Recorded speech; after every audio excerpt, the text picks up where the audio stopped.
Salut à tous, une introduction très différente pour un épisode très différent. Un épisode vintage en mode basket fiction en 2025. La 2025, c'est un stade où dans la partie là, les Spurs sont en grosse domination. Les Hawks, les Mavericks, les New York Knicks également sont des équipes très fortes à la place. Et ça avait pourtant commencé avec une finale pour les Lakers et qui avait d'ailleurs battu en finale de conf les Clippers. Donc cette bataille de LA, elle était bien partie en 2020. Et puis regardez, on va voir dégringoler progressivement les choses. Anthony Davis qui part à New York. Les Clippers vont en demi-finale de conf, se font taper par les Rockets. Les Lakers même pas en playoff. Puis Lakers toujours pas en playoff. Les Clippers rétrogradent et se font taper par Phoenix au premier tour des playoffs. Ouais. Et puis carrément, dès 2023, il n'y a ni Lakers ni Clippers en playoff. Ça fait de la peine. Et pareil pour 2024 où il y a l'avènement des équipes que je vous disais juste avant. Le temps presse pour les deux super méga stars que peuvent être LeBron et Kawhi Leonard. 40 ans, hein, LeBron. Ben voilà, Kawhi versus LeBron, c'est la thématique de cette vidéo. Kawhi Leonard s'est entouré d'une équipe assez robuste, une équipe avec pas mal de talent aussi, avec beaucoup de valeur pour aller essayer de concurrencer l'Ouest qui est tellement fort en fait, tout simplement. Et on a donc Miles Turner au poste 5, on a Ben Simmons qui est venu, et évidemment pour moi dans cette équipe là, dans cette config, Ben Simmons 4, cela va de soi, 4 ball handler bien évidemment, en fait 4 qui fait un peu tout ce qu'il veut sauf shooter à 3 points. Kawhi Leonard c'est le joueur majeur a priori, même si ce serait Ben Simmons à ce stade là. On a Brian Antoine qui sort du banc, qui est un bon jeune, hein. Il est bien monté lui au fil du temps. Terrence Mann, Kabengele aussi qui sortent du banc, Sharif O'Neal qu'on apercevra ici ou là. Cleveland en plus est une place forte de l'Est, ça a bien progressé avec le temps. Ils ont ce Armand Bacot qui est un des 2-3 meilleurs pivots à ce stade de la partie, bien évidemment. Les jolis no-look pass de Ben Simmons en contre-attaque, ça joue pas mal. Pour être complet, Chris Dunn est venu apporter sa science de la défense et Josh Richardson est venu également pour jouer poste 2, poste 3, aussi avec des qualités de ball handler, parce que Justice Winslow ne voulait pas venir. Elle a été retenue par le Heat qui ne voulait pas s'en séparer, pas comme ce qu'on a vu il y a quelques semaines dans la réalité, où ils l'ont envoyé à Memphis contre Iguodala. Voilà.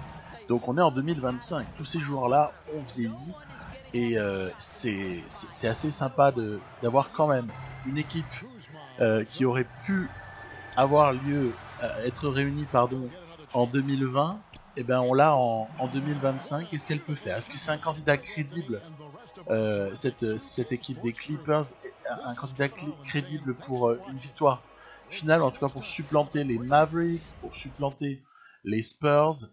En tout cas, on n'en sait rien à ce stade-là, mais ce qui est certain, c'est que la victoire a été obtenue de peu contre des Cavaliers. Alors c'était notamment via un énorme Ben Simmons qui est venu comme ça marquer énormément de points dans la peinture. Voilà.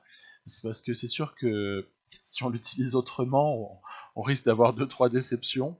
Et puis dans la foulée, c'est pour ça que j'ai mis un titre un peu particulier, un sous-titre là dans mon sommaire. On reçoit quelqu'un qui est un petit peu spécial dans cette partie. Mais je pense dans tous vos My League, si vous avancez de quelques années comme ça, comme je l'ai fait, là donc on est en début de 7ème année du jeu, d'accord. Je pense qu'on a tous constaté la même chose. Trae Young, du côté d'Atlanta, c'est très fort. Et vous allez voir, j'ai fait un montage un peu particulier dans ce match qui démarre, on va dire, normalement, donc ce qu'on a l'habitude, c'est-à-dire quelques actions importantes, quelques actions spectaculaires, ou quelques systèmes exécutés, ou quelques ceci, cela, bref, ce que je sélectionne d'habitude.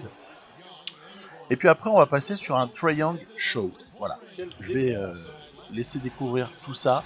Ça va être exceptionnel, juste exceptionnel. Quelque chose que je n'ai jamais vécu en tant qu'adversaire, tout simplement. Je n'ai jamais vécu ce qui va se passer avant d'avoir joué ce match-là avec les Clips. Bon là, c'est Wiseman à très longue distance, mais pas 3 points. Pourquoi pas? Regardez, ça va y aller dans tous les sens. C'est Triangle Show. Bon, après, c'est sûr qu'on n'est pas obligé de perdre des ballons non plus.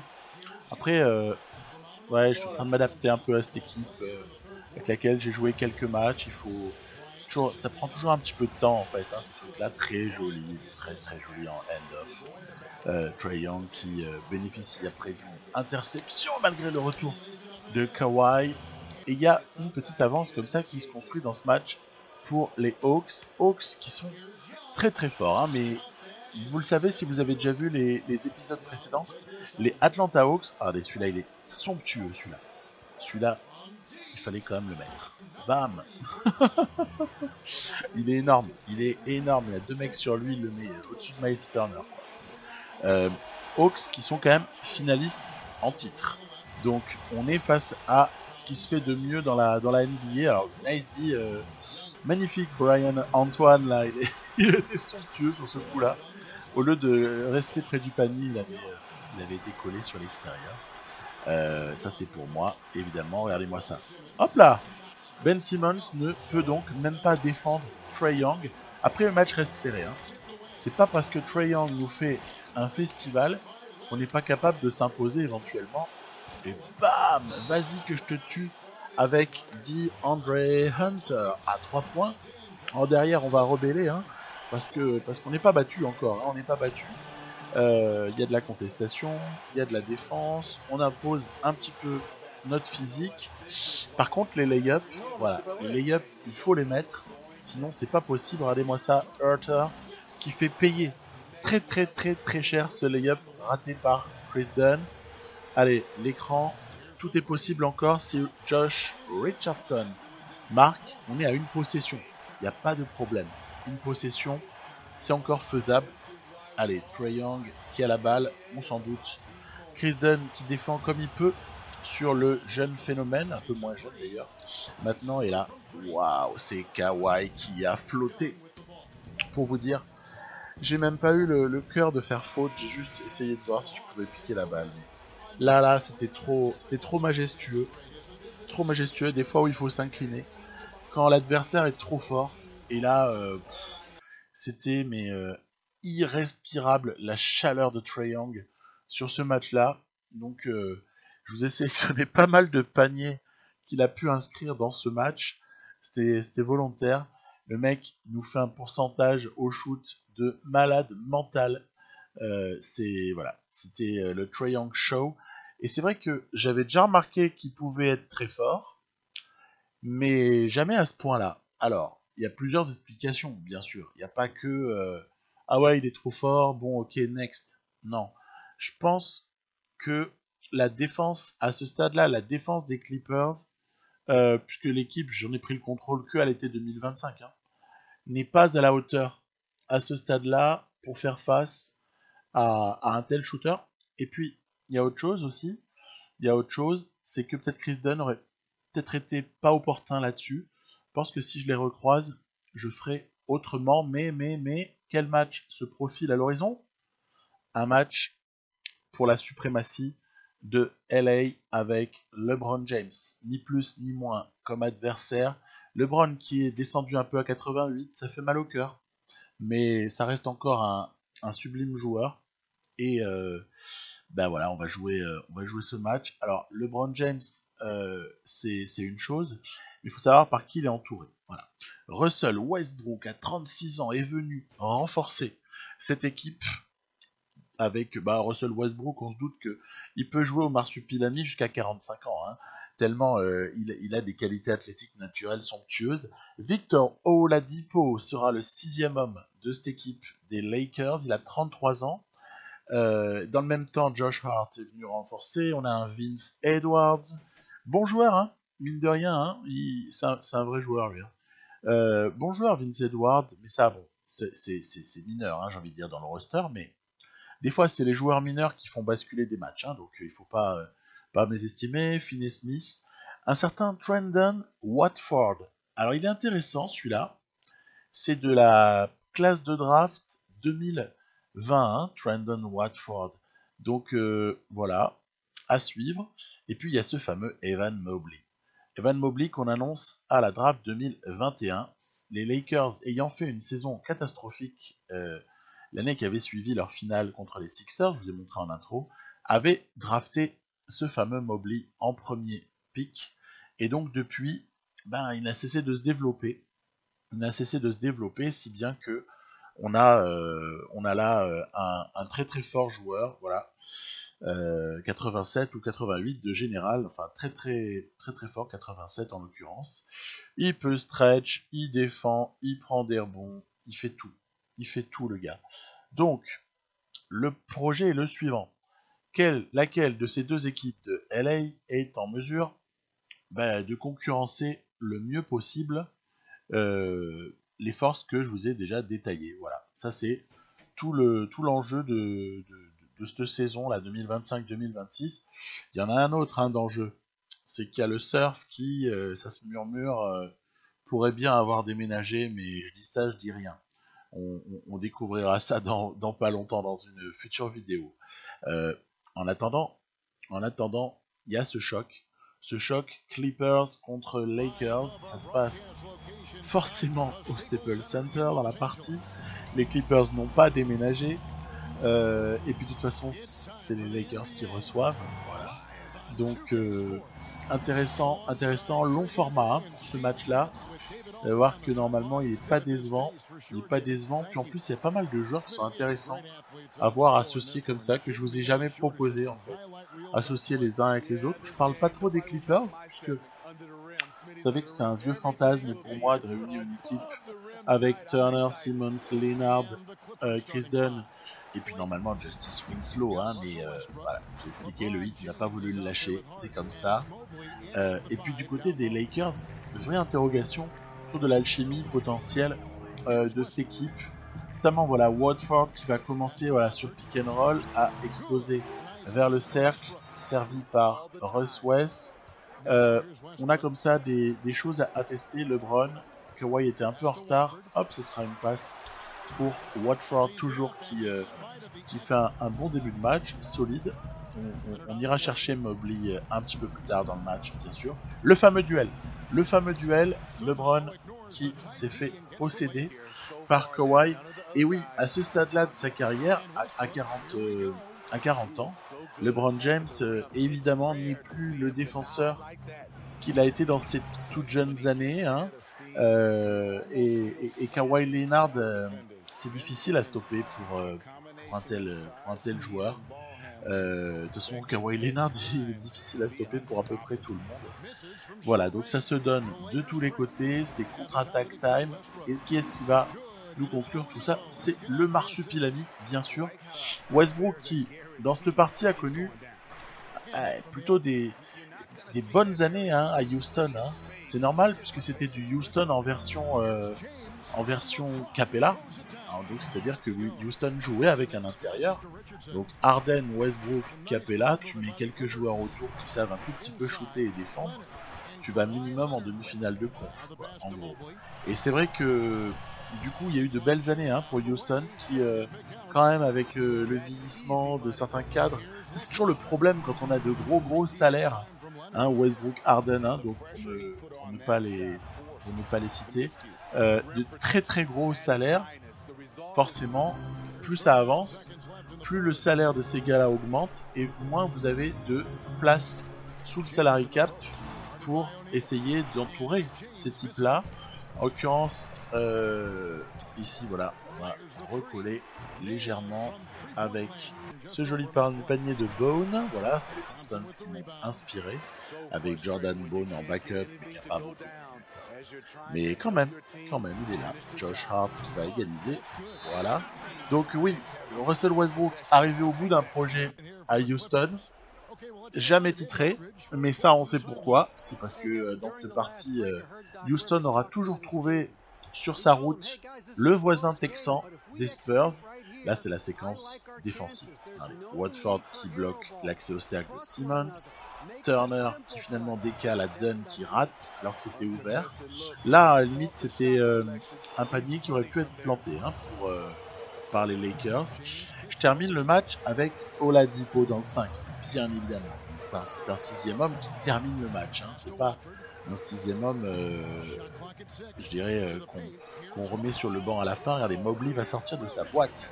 À ce stade-là, il va sortir de sa boîte à la fois sur des séquences offensives comme celle-ci, mais aussi sur quelques séquences défensives, comme on va en apercevoir quelques-unes juste après. Allez, il faut défendre, c'est le money time. Le problème de Simmons comme ça quand il prend la balle, hein, c'est intéressant de voir que l'IA, contré par Mobley, c'est intéressant de voir que l'IA n'utilise Ben Simmons que comme un meneur. Ça se paramètre. Hein. Je sais que ça se paramètre. On peut aller choisir les options préférentielles du joueur. Peut-être que j'irai le faire d'ailleurs, pour qu'en simulation ils soient un peu meilleurs. Parce que regardez, si c'est pour se retrouver à devoir shooter à 3 points, Ben Simmons ne sert strictement à rien. Bam, ça c'est signé. Encore une fois le petit Watford. Donc Ben Simmons, utilisation un peu spéciale par l'IA. Toujours un peu l'impression également que... Pourquoi on le fait pas poster? Voilà.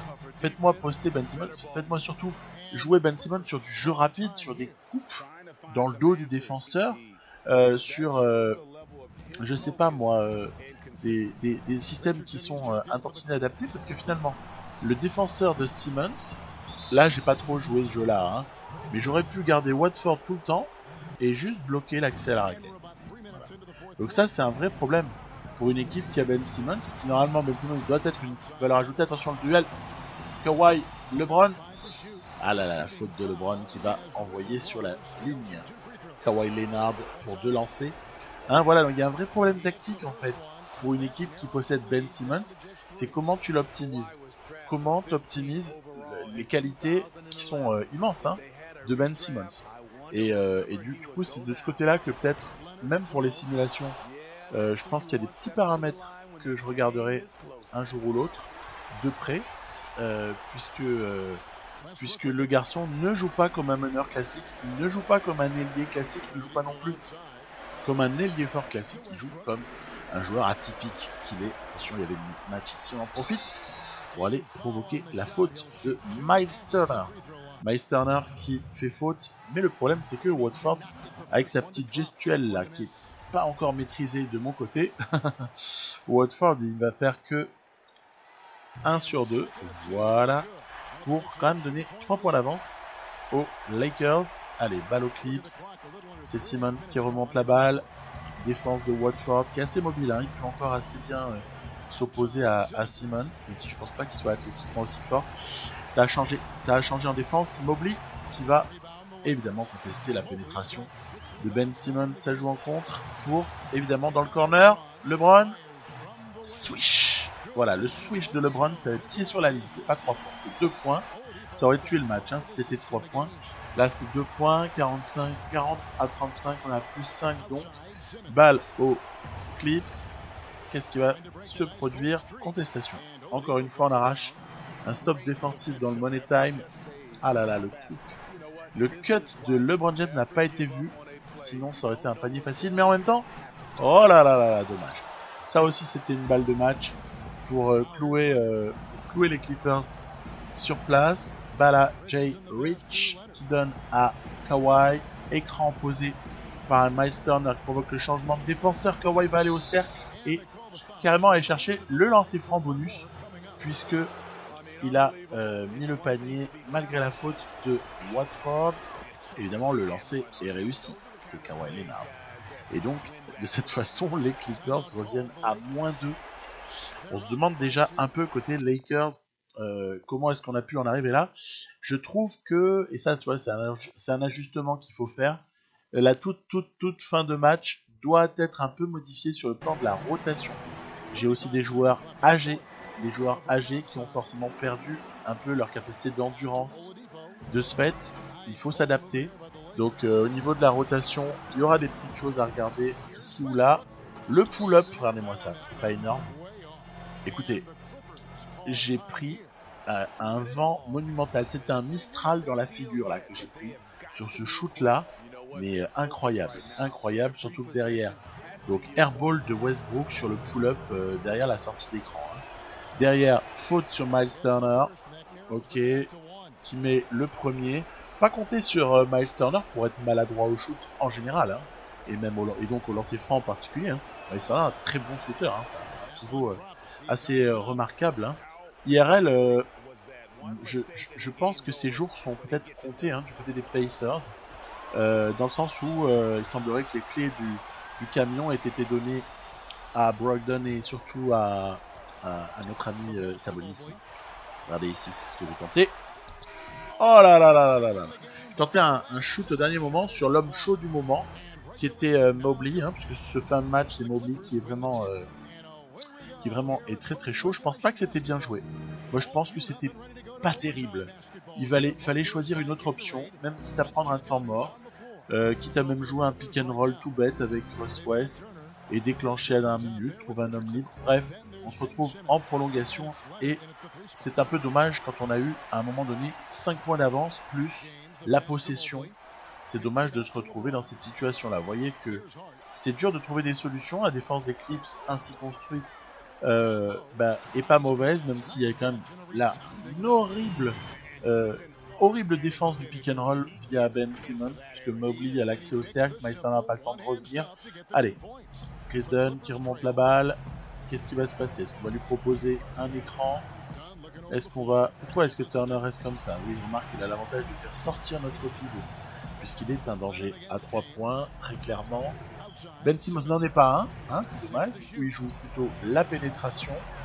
Et naturellement, ça va être contesté. Ça, c'est toute la problématique de quelqu'un qui ne peut pas représenter de menace à 3 points, tout simplement. Là, je sais pas pourquoi, j'ai vu un mouvement, j'ai balancé un alley-oop, génial. C'était donc casse-croûte time de ma part. Une mauvaise contre-attaque de Jay Rich qui n'arrive pas à poser la balle dans le cercle. Et de ce fait, on se retrouve de nouveau à +2 avec le ballon. Là, LeBron James défendu par Chris Dunn. Est-ce qu'il y a des mismatchs ici? Ah là là là là, c'était un peu prétentieux. On va essayer de voir s'il n'y a pas quelque chose à faire. Ah là là là là là là là. Et il est cramé le pauvre. Il est fatigué mon LeBron. Il est totalement mort en cette fin de match. Très jolie défense. C'est ça. Très bonne contestation de mes deux intérieurs de manière simultanée. C'est fou, c'est complètement dingue. Ici, on va voir, est-ce que Meister peut être pris de vitesse? Non. Est-ce qu'il y a une mismatch? Oui, donne la balle au poste. Voilà, Mobley qui va... Hop là! Exactement ce qu'il fallait faire. Il fallait jouer la mismatch. Il y avait un petit défenseur sur un pivot de 2 mètres, je sais pas combien. Mobley, je me plus tellement en tête s'il fait 2m13, 2m11, c'est plutôt le format un peu en dessous. À mon sens, vu le gabarit, c'est plutôt 2m13, 2m11. En tout cas, toujours est-il que temps mort demandé. On se demande pourquoi il demandait à cet endroit-là, hein, parce que s'il l'avait pris dans leur camp, il y avait la remise au milieu du terrain. Peu importe. Regardez-moi ça. Ah là là là là là là là là. Énorme 3 points méga Corognes de la part de Turner sur le pick and pop avec Chris Dunn. +1 pour les Lakers. Allez, il faut aller au charbon. Il faut aller au charbon du côté de Russ West, qui a provoqué la faute de l'intérieur des Clippers. Écoutez, c'est pas mal du tout parce que le Westbrook n'est pas super adroit, mais sur des moments où il faut être clutch comme ça, normalement il est plus facile à manier. Ça va être le cas. +3 pour les Lakers.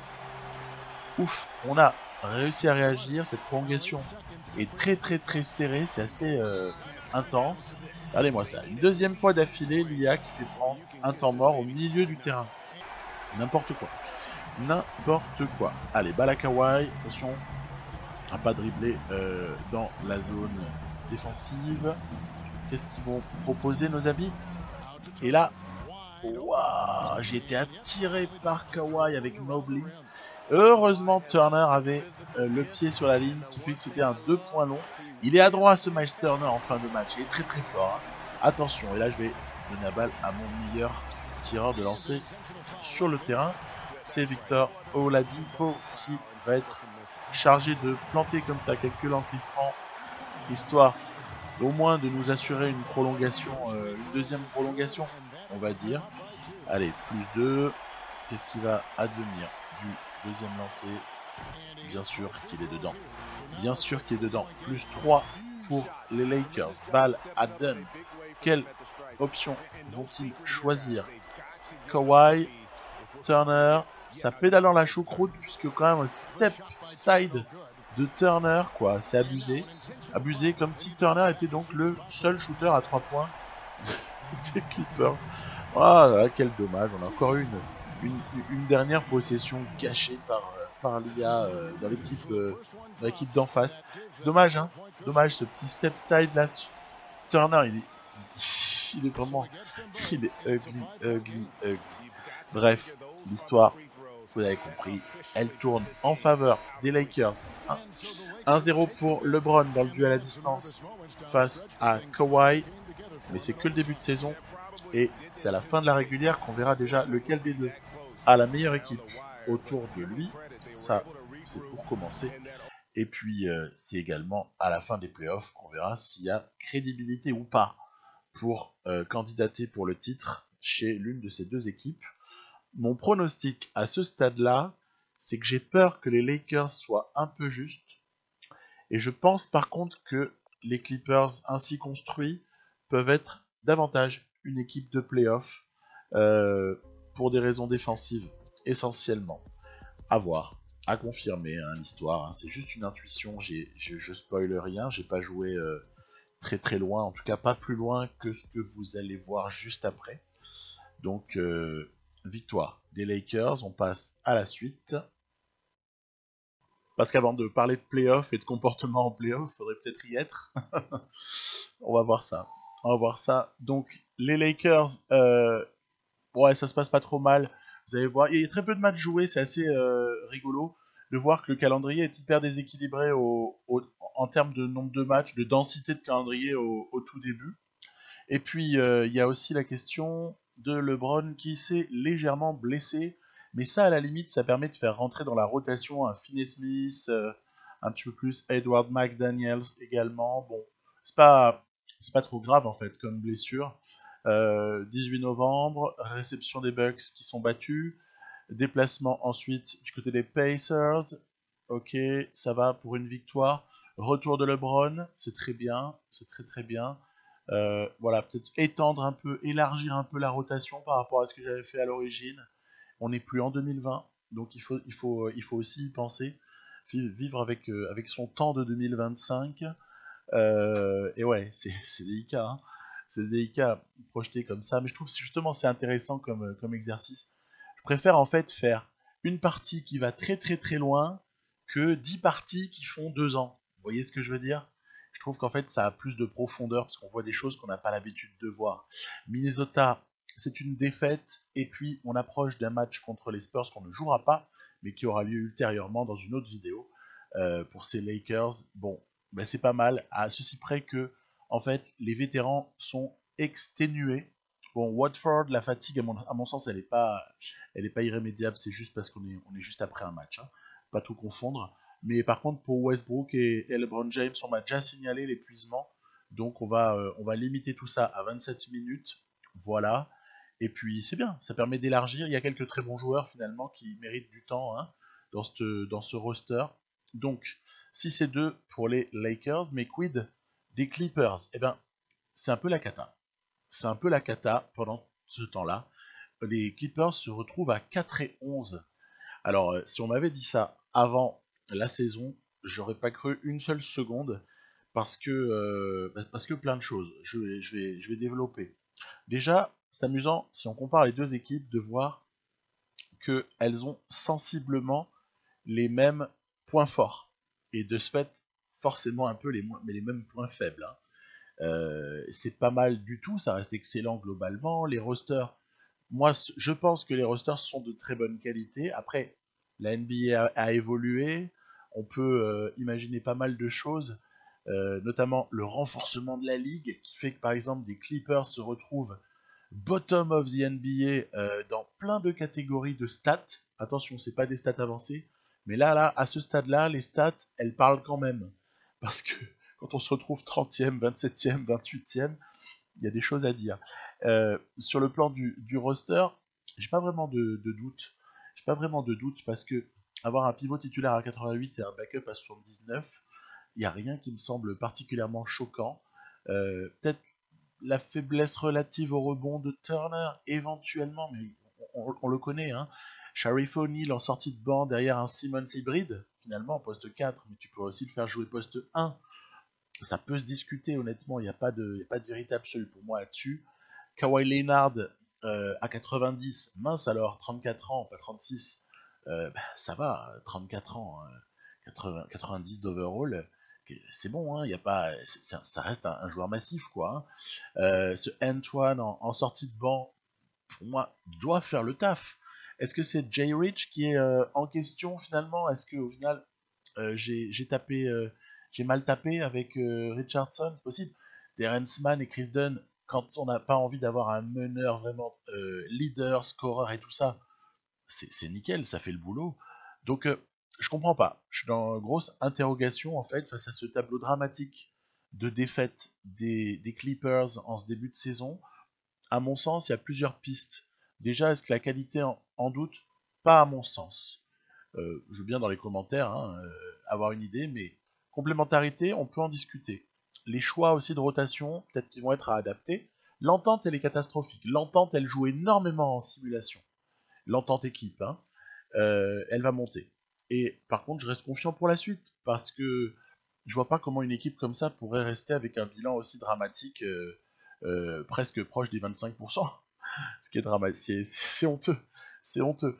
Donc voilà, à voir la suite. Du côté des Lakers, ça se passe plutôt pas mal, mais l'échantillon de match joué est beaucoup moins important. 8 contre 15, déséquilibre absolu du calendrier. Hein. Quand on regarde, c'est souvent quand il y a des expansions, le jeu fait ça. Il y a après des grosses disparités au niveau des rythmes de calendrier. C'est pas à la limite trop dramatique, mais 7 matchs d'écart, c'est beaucoup. Je continuerai à parler de cette Battle of LA dans mes épisodes qui suivront, avec le surf, avec les Spurs, etc. etc. Je vous dis à plus. Bye bye.